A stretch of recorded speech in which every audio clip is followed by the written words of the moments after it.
Hey, it's Mike from Board Gaming Crew bringing you another crew review. That's right, everyone. This time, very excited about this game. It is Root by Leader Games, and I want to give a big thanks to Leader Games for sending us this review copy. Couldn't have made this video without them. So I also do want to note that they have a Kickstarter going on right now for their newest expansion, Root the Underworld. So we have already backed that, and I'm very excited to receive that hopefully in December of this year. So I'm just going to break down just a couple things of Root, the game itself. So it is a 2 to 4 player game, but can become 1 to 6 players if you get the Riverfolk expansion. So Root is an asymmetric war game with a woodland theme. You might have already seen the little cute creatures, but don't be deceived. It is definitely a war game, and it does get cutthroat. Each faction is highly asymmetrical, with entirely different motivations, actions, and methods of scoring points. It's definitely a cool, unique game experience that I personally enjoyed myself. For the game weight, Board Game Geek gives this one 3.5 out of 5 for complexity. Honestly, because the first couple times you're going to be changing factions, learning a new faction, and everyone else is learning factions as well. It's a little more complex, but once you get once you get going and you get the hang of it, it does have a very smooth pace to it. In Root, each player does select a faction. However, if you're playing 2, 3, or 4 players, there's only specific factions that are available to you. So at 2 players, it will always be the cats versus the birds. At 3 players, you add the mice, and then you add the raccoon as the 4th player. I'm just going to go through each faction real quick, just to kind of give you an example of what they do, what kind of gameplay that you can expect if you do get this game. So we're going to go ahead and start with the cats. So they play a game of engine building and logistics. So by collecting wood, they're able to produce workshops, lumber mills, and barracks, all while trying to police the vast wilderness. So they win by building new buildings and crafts. So next up we have the birds, which are the Eerie dynasties. So the Eerie muster their hawks to take back the woods.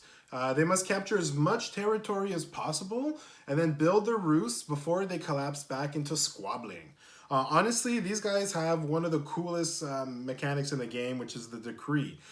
They're putting down cards from their hand on the decree, which gives them the ability to recruit, move, battle, or build. So you're putting down cards with a specific landing in here. However, if you're unable to move, battle, or build, or recruit in one of the specific landings, because let's say you don't have access to it, you go into turmoil and then you lose a bunch of points. So their mechanics are very unique, and I think one of the cooler ones in the game for sure. So after that, we have the Woodland Alliance. What they do is they hide in the shadows, so they're recruiting their forces and hatching conspiracies.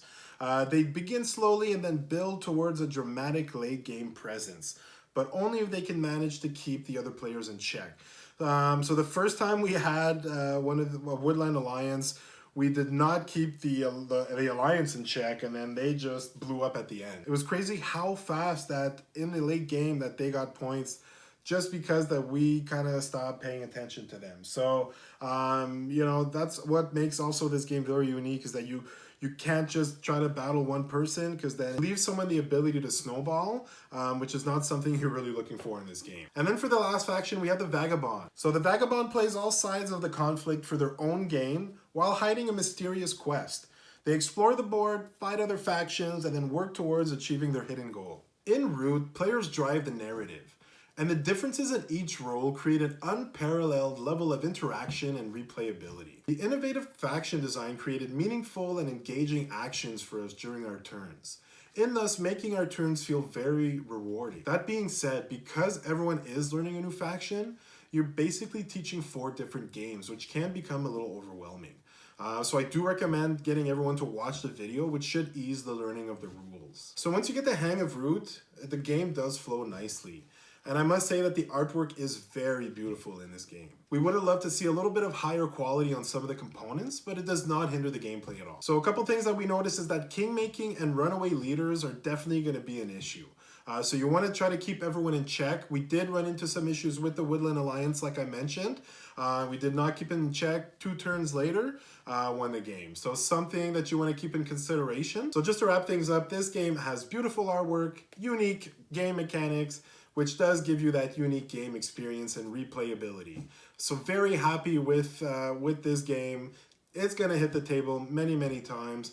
As I mentioned, I've already backed the next expansion, so cannot wait to receive that. We would not recommend this game if you don't like complex game mechanics, you know, if you don't like competitive play, and if you don't like to be ganged up on when you're about to win the game. That's going to be it, guys. If you enjoyed the video, make sure to hit that subscribe, like button, comment. Would love to get some feedback on what you thought of this video. Other than that, this is going to be Mike. See you next time.